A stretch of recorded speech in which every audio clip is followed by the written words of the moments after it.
Olá, investidores! Sejam bem-vindos a mais um vídeo do nosso Panorama Matinal, que você fica sabendo tudo o que está acontecendo no Brasil e no mundo, questões que impactam os seus investimentos e, é claro, a cotação das suas commodities, sejam elas soja, milho ou trigo. E por falar nelas, pessoal, hoje a gente tem um relatório muito importante, que é o relatório de oferta e demanda do USDA, e nele a gente vai ver algumas alterações e também as perspectivas aí para a nova safra 24-25. Então vamos dar uma olhadinha aqui no resumo e as expectativas como ficam, né? Então aqui para a safra 23-24, a gente tem uma expectativa de produção nos Estados Unidos com queda de mais ou menos 1 milhão de toneladas. Estoque final para os Estados Unidos com aumento de pouco mais de 700 mil toneladas. Estoque mundial com uma queda aí de praticamente 2 milhões de toneladas.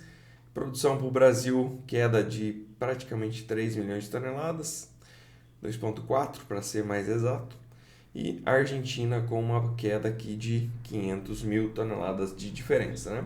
Para a safra 24-25, a expectativa é que os Estados Unidos produza 120,5 milhões de toneladas e o estoque final dos Estados Unidos fique aí na casa de 11,7 milhões de toneladas. Para o estoque do mundo, a expectativa é que fique em 120 milhões de toneladas. Esses são os números de expectativas aí para a soja quanto ao relatório de hoje. Já olhando para o milho, as expectativas são as seguintes. Estoque final nos Estados Unidos na casa de 53 milhões de toneladas, ante o relatório anterior de 55. Então a gente tem uma queda aqui de 2 milhões de toneladas. Sempre aqui, né, pessoal, onde está o mouse, então aqui no lado esquerdo é o que a gente teve no relatório passado e do lado direito a expectativa para este relatório agora de maio. E também aqui no canto direito as expectativas para a próxima safra, tá? Então acompanhem comigo aqui o mundo, estoque aqui para o milho, expectativa em abril era de 319,6 milhões de toneladas e agora a gente fica aí com a expectativa de 315 milhões de toneladas, um corte de 4 milhões de toneladas. Para o Brasil, a produção caiu também de 124 para 122,5, 1,5 milhões de toneladas aqui. É a expectativa para esse relatório, tá? Não é um número confirmado, isso a gente só vai saber 1 hora da tarde. E para a Argentina, a expectativa da produção aqui também é um corte de 56 para 52. Inclusive, a própria Argentina já fala num número menor que esse, né, pessoal? Chegando ali na casa dos 49,5 milhões de toneladas. Então, o USDA atrasado e a expectativa segue como um número atrasado, né? E para o trigo, a expectativa aqui de estoque para o mundo é que caia em cerca de 1,4 milhões de toneladas, 1,3. E a expectativa para a safra 24-25 é que o mundo encerre aí o ano com 256,9 milhões de toneladas e a produção dos Estados Unidos venha com um acréscimo de 2 milhões de toneladas, comparando com 23, né?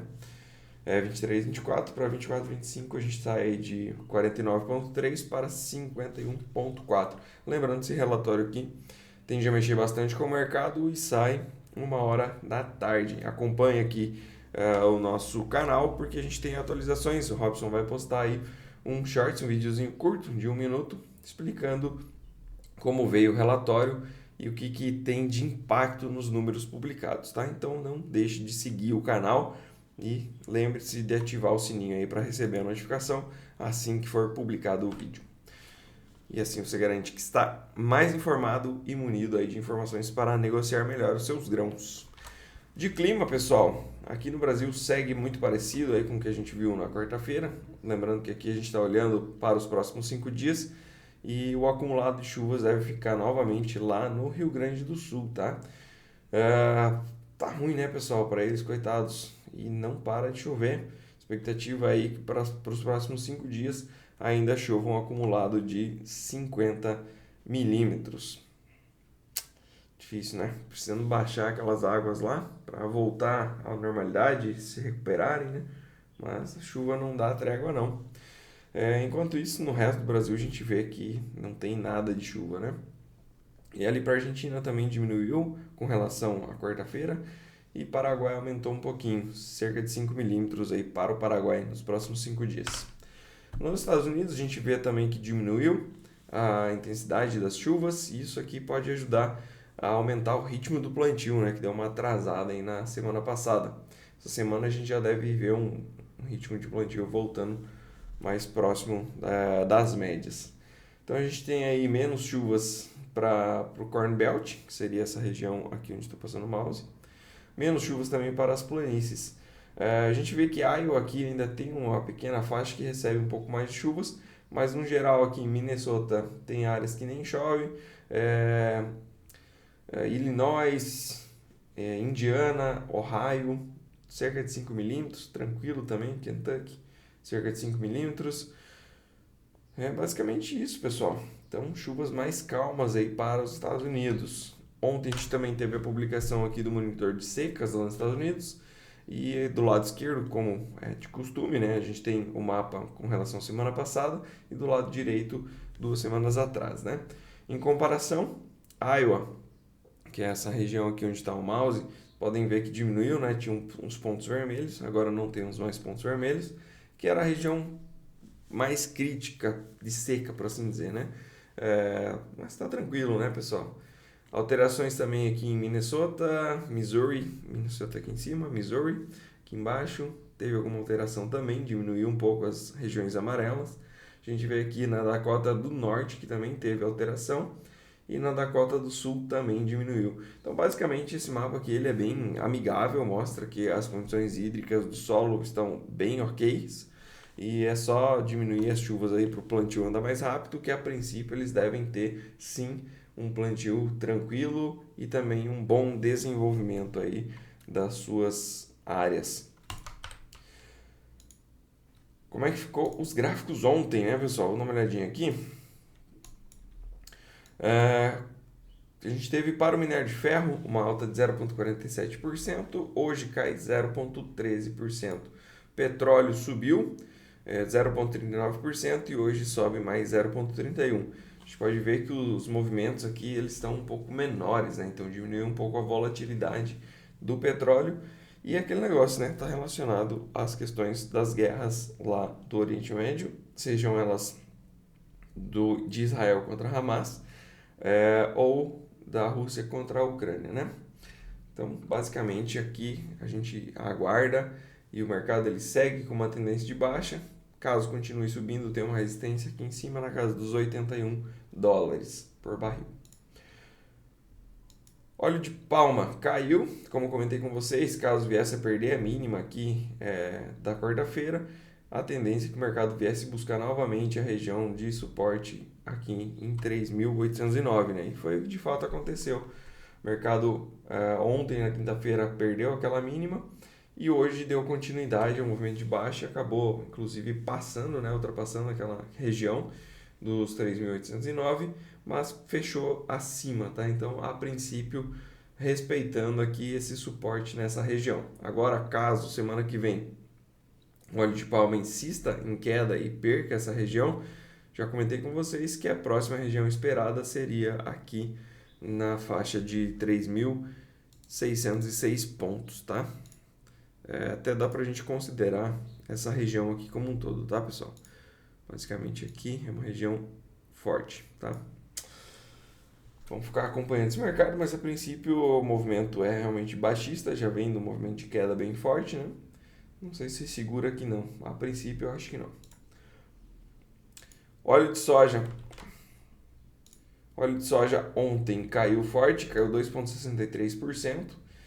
O mercado chegou a subir, testou essa região de resistência, testou a média de 20, deixou uma barra de queda ali, né, pessoal? E aqui o mercado vem numa tendência de queda e vem numa configuração que ele sugere que não deve parar por aí não, tá? Sugere que a gente deve ver mais quedas e daí podemos ver novamente aquele alvo que a gente já traçou faz muito tempo, né? Que é basicamente a projeção dessa lateralização aqui para baixo, né? Então o alvo aqui do óleo de soja ficaria lá na casa dos $39. Soja em grão ontem também caiu forte, 1,57% de queda, deu 19 cents por bushel de queda. volta aqui para testar essa região que antes era uma resistência, né, e agora vira suporte, a região dos 12 dólares. Lembrando, o mercado hoje fica atento aí, não deve se mexer muito até a publicação dos dados do USDA, que sai novamente aí a 1 hora da tarde. Farelo ontem caiu também 1,48%, hoje vem se recuperando, sobe 0,51%. Farelo em tendência de alta e está longe aqui dos seus suportes, né, pessoal? O suporte aqui para o farelo de soja fica aqui embaixo, na casa dos 345, basicamente 30 dólares abaixo do patamar onde está agora. Aqui a gente já pode retirar esses alvos, né, porque eles foram cumpridos, a gente traçou isso lá atrás. Primeiro alvo foi cumprido, segundo e terceiro, tá? Pegou todos os alvos aqui no mercado de farelo. Agora o mercado, se ele voltar a subir, ele tem que ganhar essa região aqui dos 386 dólares por tonelada curta para poder evoluir. Depois o alvo é lá em cima, tá, pessoal? A gente teria um alvo aqui na casa dos 450 ou quem sabe até aqui em cima na casa dos 470. Tá? Então, a princípio, se o mercado conseguir desenvolver um movimento de alta aqui, vai ficar bem interessante para o mercado de farelo e isso tende a puxar também o grão para cima. Trigo, inclusive, está bem parecido, tá, pessoal? Se a gente olha aqui o movimento do trigo com o movimento do farelo, olha só a similaridade, né? Então, fez uma forte puxada, corrigiu em 3 dias. Agora, se começar a subir novamente, a gente poderia esperar, né, uma alta, assim como no trigo. Subiu forte, corrigiu 3 dias e subiu forte novamente, né? Tá bem parecido o desenho, vamos ver se vai acontecer a mesma coisa. Interessante, tá bem interessante. Então vamos monitorar, tá, pessoal? Se romper aqui, ó, esperem mais altas, tá? Rompendo os 386 aí, podem esperar mais altas para esse mercado. E o trigo segue, né? Segue forte, subindo muito forte mesmo. Ontem subiu 0,55%, hoje já sobe 2,04%. De novo, tá, pessoal? Não custa reforçar. Trigo sobe por questões fundamentalistas aí relacionadas ao clima no leste europeu, que abrange aí a Uruguai não, né? Ucrânia e também abrange a Rússia, tá? Então a perspectiva é de um clima mais quente, uma formação também de neve menor e isso deixa o solo mais seco e também a perspectiva para o clima que tenha menos chuvas e também, novamente, siga mais quente, né? Ou seja, pouco favorável à cultura do trigo, que é uma cultura mais de inverno, né, pessoal? Então, a princípio, isso pode implicar em quebras lá no leste europeu e isso traz aí o preço mais alto na Bolsa de Chicago. Para o milho, ontem a gente viu uma queda também de 0,44% e hoje vem subindo 0,6%. Milho que tem seu suporte na casa dos 4,47 dólares por bushel. Milho, se voltar a subir e romper a casa dos 404 dólares e 71 cents, a gente tem uma perspectiva dele vir aqui em cima na casa dos 4,86 e quem sabe mais tarde até testar a região dos 5 dólares por bushel. Segue em tendência de alta, aqui só muda a figura se realmente voltar para dentro dessa lateralização, ou seja, se perder o suporte dos 4,47 dólares por bushel. Ontem no Brasil a gente teve alta no contrato maio, subiu 0,35 e ele vem se aproximando do preço do Exalc, né? Basicamente o indicador físico lá de Campinas está em 58,19 e o mercado fechou aí no after, inclusive a 58,09, apenas 10 centavos abaixo do indicador. Também tivemos alta no contrato de julho, subindo aí 0,34%. Ontem a gente teve também, favorecendo esse movimento de alta do milho, o dólar aqui no Brasil, né, que ele subiu bem forte, chegou a estar subindo mais 2% aí. Dólar ontem no mundo ele caiu, só que no Brasil subiu, né? Por conta das questões da taxa de juros, que foi feita a leitura aí pela gente no vídeo de ontem, né? Trazendo as preocupações para o futuro, de acordo aí com a mudança no colegiado, né? Lembrando que a partir do final desse ano aqui muda tudo e a gente pode ver a dependência, né, do Banco Central ser corrompida, porque hoje a gente tem um projeto de lei que foi feito no governo Bolsonaro sobre a independência do Banco Central, né? E, inclusive, até o Lula já falou que queria tirar isso, e o Lira falou, não, direito adquirido ali vai manter, e vamos continuar com a independência do Banco Central. Porém, dessa forma como vai ser trocado os membros, né, isso é constitucional, tá tudo certo, né? Vai trocar, vai colocar todos os amigos, e assim você acaba com a independência do Banco Central sem ter que mudar a lei, tá? Então você coloca todos os seus cupinchas ali e faz eles votarem de acordo com a sua vontade. Isso preocupou bastante o mercado. A gente viu a bolsa aqui no Brasil cair 2% no seu pior momento e acabou se recuperando, né? Mas o dólar também subiu bastante em decorrência disso, dessas preocupações com o déficit fiscal e também acelerando o corte na taxa de juros. A gente cola muito nos Estados Unidos e basicamente some o interesse do investidor de estar com o dinheiro aqui, né? Então ele acaba resgatando tudo que ele tem aqui e mandando para os Estados Unidos, receber aí 5,25%, 5,5% em dólar é melhor do que receber taxa de juros aqui no Brasil, né? Principalmente quando a perspectiva para ela é chegar ali na casa de um dígito, tá? Então aqui o gráfico do dólar contra as principais moedas do mundo. Como eu comentei, caiu 0,28% e hoje vem subindo 0,06%. Lá fora as bolsas subiram, a gente teve alta para o S&P 500 de 0,58% e Nasdaq subiu 0,22%. Caminham em busca para a máxima histórica. Aqui no Brasil, esse foi o gráfico de ontem, tá, pessoal? Esse dado aqui, nessa última barra, ele está errado, ele não existe, tá? Não negociou ainda hoje para ela existir.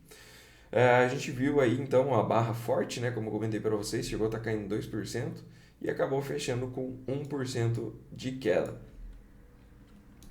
Hoje, como é que estamos, né? Temos lá na Ásia Pacífico um dia mais positivo, sobem todas as bolsas por lá, destaque de alta para a bolsa de Hong Kong, que sobe 2,46%. As demais sobem em tom de 0,5%. Europa segue seu movimento de alta, vem fazendo alta aí nas últimas semanas e hoje sobe forte também, né? Eurostock 50 sobe 0,73% e destaque de alta para a bolsa italiana, subindo 1,1%. Bom humor também nos Estados Unidos, S&P 500 futuro sobe 0,3% e Nasdaq sobe 0,4%. Então, pessoal, a princípio que a gente tem hoje é um dia mais positivo, tá?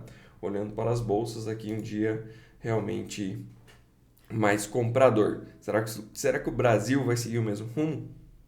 Eu acredito que sim, tá? Acredito que sim. Acredito que a gente deve ver alta aqui no Brasil também, corrigindo um pouco do movimento de ontem que a gente ficou na contramão do mundo, né?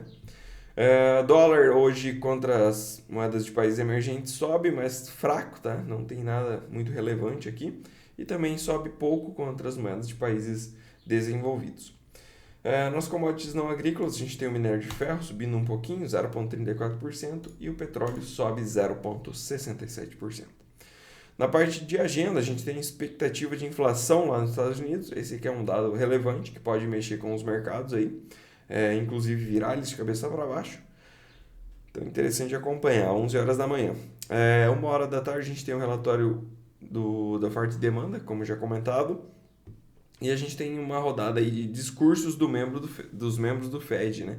Também interessante acompanhar para ver qual é a visão deles para o futuro, especialmente depois da publicação desse dado de expectativa de inflação para os próximos 5 anos, tá? Fora isso, a gente não tem mais nada que mexa muito com o mercado. Então, vai ficar concentrado realmente na publicação da inflação às 11 horas da manhã e nos discursos. A gente tem um discurso aqui 2h30 da tarde e tem um discurso antes às 10, tá? Mas esse aqui tende a não ser tão relevante porque ele ainda não vai ter o dado da inflação na mão.